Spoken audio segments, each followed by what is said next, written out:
Welcome to money management channel. Comment செக்ஷனில் ஒரு சில ரிப்பீட் காமன் கொஸ்டின்ஸ் வரும். நம்ம மார்க்கெட் வந்து ஆல் டைம் ஹையில் இருக்குது, ஆனால் நம்மளோட போர்ட்ஃபோலியோ வந்து பெருசாக ரிஃப்ளெக்ட் பண்ணலையே, அந்தளவுக்கு நம்மளோட வச்சிருக்கிற ஹோல்டிங் ஸ்டாக்ஸ் எல்லாமே வந்து பெரிய ரிட்டர்னை கொடுக்கலையே அப்படின்ற மாதிரி நிறைய கண்டினியூஸாக கொஸ்டின் போட்டிருந்தாங்க. பர்டிகுலராக 1 இயருக்கு முன்னாடி பார்த்தீங்க அப்படின்னா ஐடிசி ஸ்டாக்ஸ் ஆகட்டும், ஜியோ ஃபினான்ஷியல் சர்வீசஸ் ஆகட்டும், IDFC first bank, south Indian bank, இதை பற்றி கம்ப்ளீட்டாக வந்து எல்லா சேனல்லையும் எல்லாருமே டிஸ்கஸ் பண்ணிட்டு இருந்தோம். ஆனால் இந்த ஸ்டாக்ஸ் எல்லாமே இப்போ வந்து இவ்வளோ பெரிய ரேலிலையும் வந்து எந்த ஒரு பெரிய மூவ்மெண்ட்டும் இல்லாமல் அப்படியே ஸ்டேபிளாக தான் வந்து ட்ரேட் ஆகிட்டு இருக்கு. ஐடிசியை பொறுத்த வரைக்கும் ஐடிசி ஹோட்டல் டிமர்ஜர் வந்து பெரிய லெவலில் பேசணும். அதே மாதிரி ஜியோ ஃபினான்ஷியல் சர்வீசஸை பொறுத்த வரைக்கும் இவங்க டிமர்ஜ் ஆனதுக்கப்புறம் இவங்களோட பிஸ்னஸ் மாடல் வந்து இம்ப்ரூவ்மெண்ட் இருக்கும் அப்படின்ற மாதிரி நிறைய டிஸ்கஸ் பண்ணோம். ஐடிஎஃப்சி ஃபர்ஸ்ட் பேங்க்கில் ஐடிஎஃப்சி லிமிட்டடும் ஐடிஎஃப்சி ஃபர்ஸ்ட் பேங்க்கும் மெர்ஜ் ஆக போது இதனால பெரிய பெனிஃபிட் ஆகும் அப்படின்ற மாதிரி நிறைய டிஸ்கஸ் பண்ணோம். சவுத் இந்தியன் பேங்கை பொறுத்த வரைக்கும் ரைட்ஸ் இஷ்யூ வர்றப்ப இது வந்து எல்லாரோட ஃபேவரட் ஸ்டாக்காக வந்து ட்ரேட் ஆகிட்டு இருக்கு. ஸோ இந்த மாதிரி நியூஸஸை கேட்டு இந்த ஸ்டாக்ஸ் எல்லாமே வந்து நல்ல ஒரு ரேலியும் அந்த டைம்ல கொடுத்துச்சு. இப்போ இந்த மார்க்கெட்ல இந்த ஸ்டாக்கோட பொசிஷன் எப்படி இருக்கு, நம்ம இதை ஹோல்ட் பண்ணிட்டு இருந்தோம் அப்படின்னா நம்ம என்ன பண்ணலாங்கிறத பத்தி தான் இந்த வீடியோல ஒரு சின்ன அனாலிசிஸ் பார்க்க போறோம்.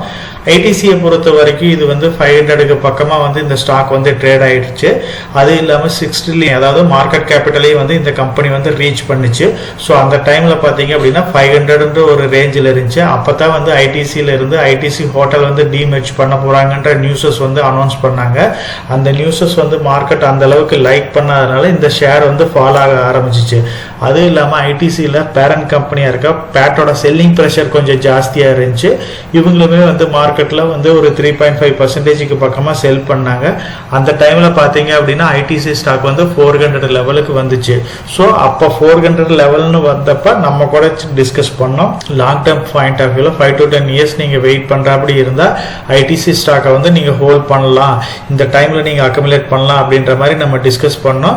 ஸோ அதே மாதிரி ஐடிசி ஸ்டாக் வந்து பார்த்தீங்க அப்படின்னா 500லேருந்து 400 ரேஞ்சுக்கு வந்தப்போ நம்மளும் அக்குமுலேட் பண்ணோம். இப்போ வந்து ஓரளவுக்கு இந்த ரேட் வந்து சின்ன ஒரு ஹைக்கை கொடுத்துருக்கு. இருந்தாலுமே இதோட ப்ரீவியஸ் ஹையை இன்னும் ரீச் பண்ணல.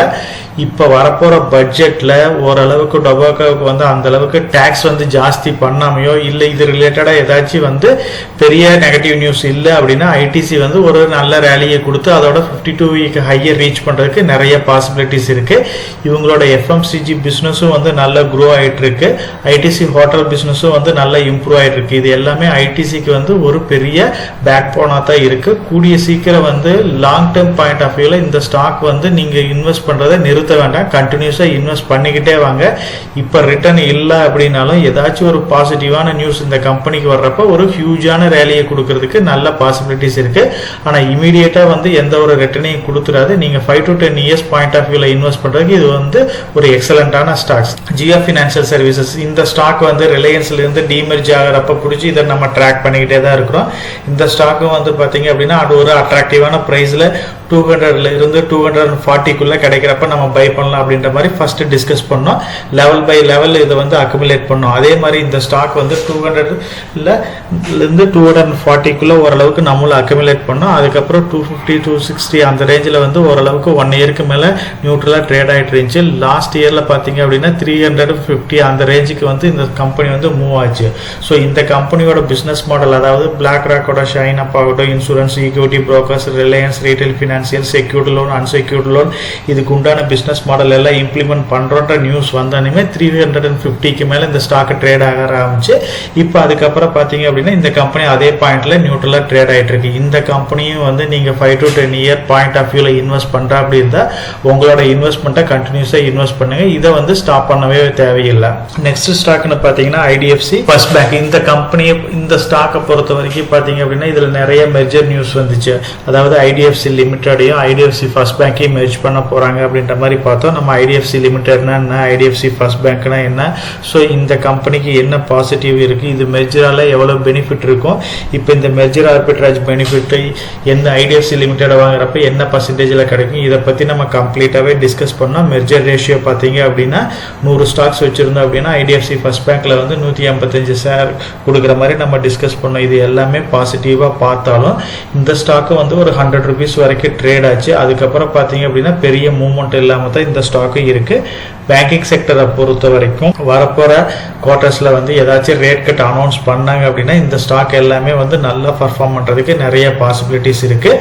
ஓரளவுக்கு இந்த ஸ்டாக்கை ஹோல்ட் பண்ணுறவங்க கண்டினியூவாக ஹோல்ட் பண்ணுங்கள். இதையுமே 5 to 10 இயர்ஸ் பாயிண்ட் ஆஃப் வியூவில் நீங்கள் இன்வெஸ்ட் பண்ணீங்க அப்படின்னா இந்த ஸ்டாக்கிலேயே வந்து ரெகுலராக இன்வெஸ்ட் பண்ணுங்கள். உங்களோட ஸ்டாக்கை வந்து ஆவரேஜ் பண்ணீங்க அப்படின்னா லாங் டேர்ம் பாயிண்ட் ஆஃப் வியூவில் ஒரு நல்ல ரிட்டர்னை கொடுக்கறதுக்கு நிறைய வாய்ப்பு இருக்குது.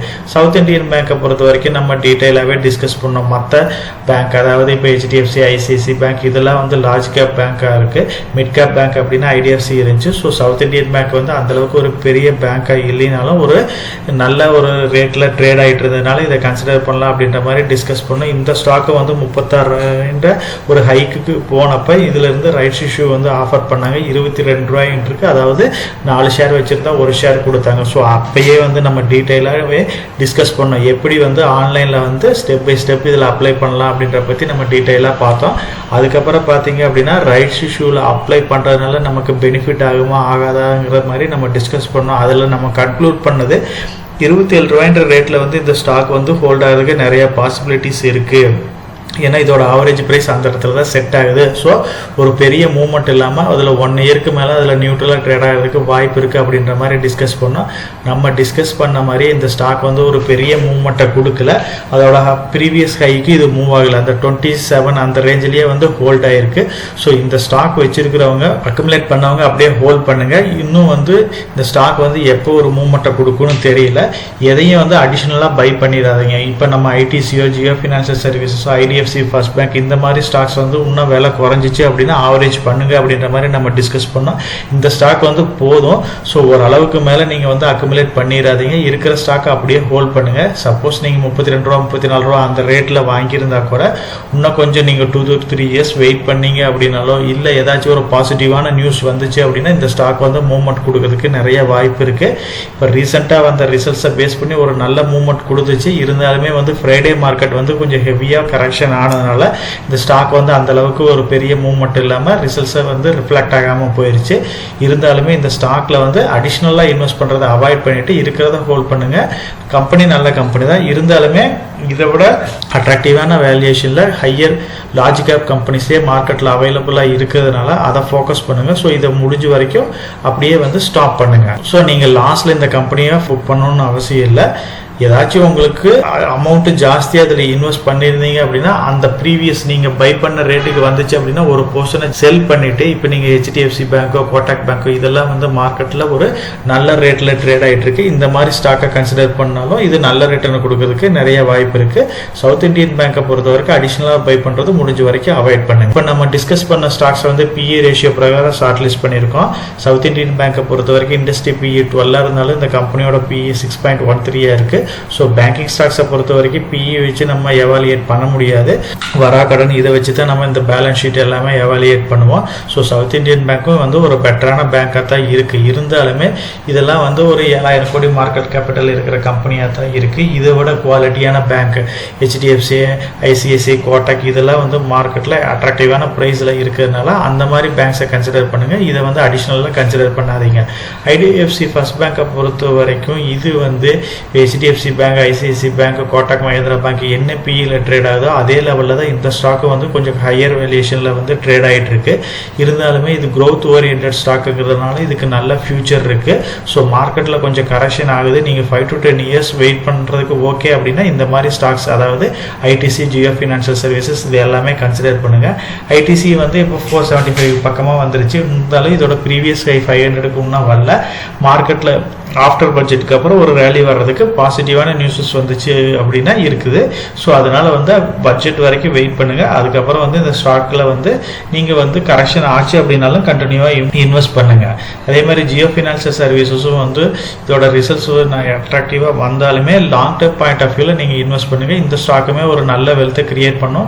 நான் பேங்கிங்கை பொறுத்த வரைக்கும் பஜாஜ் குரூப்புக்கு அப்புறம் இருக்கிற ஒரு பெரிய கம்பெனியாக தான் ஜியோ ஃபினான்ஷியல் சர்வீசஸ் இருக்குது. இது 2 லட்சம் கோடிக்கு மேலே மார்க்கெட் கேபிட்டல் இருக்கிற ஒரு லார்ஜ் கேப் கம்பெனியாக இருக்குது. ஸோ இவங்களோட பிஸ்னஸ் மாடலும் ஓரளவுக்கு அது எல்லாமே இம்ப்ளிமெண்ட் ஆரம்பிச்சிட்டாங்க அப்படின்னா இது வந்து ஒரு எக்ஸலண்ட்டான ரிட்டர்னை கொடுக்கறதுக்கு நிறைய வாய்ப்பு இருக்குது. இப்போ டிஸ்கஸ் பண்ண ஸ்டாக்ஸ், அதாவது IDFC first bank, ITC, Jio financial சர்வீசஸை வந்து முடிஞ்ச வரைக்கும் எஸ்ஐபியில் கூட கன்சிடர் பண்ணலாம்.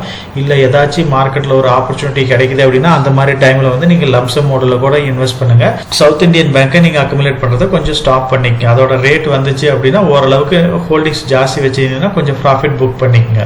நம்ம சேனலை பொறுத்த வரைக்கும் நம்ம சேனலை வந்து சப்ஸ்கிரைப் பண்ணிவிட்டு ஒரு 45% பார்க்குறாங்க, சப்ஸ்கிரைப் பண்ணாமல் ஒரு 55% பார்த்துட்டு இருக்கிறாங்க. சப்ஸ்கிரைப் பண்ணாத ஃப்ரெண்ட்ஸ் நம்ம சேனலே வந்து சப்ஸ்கிரைப் பண்ணி சப்போர்ட் பண்ணுங்கள்.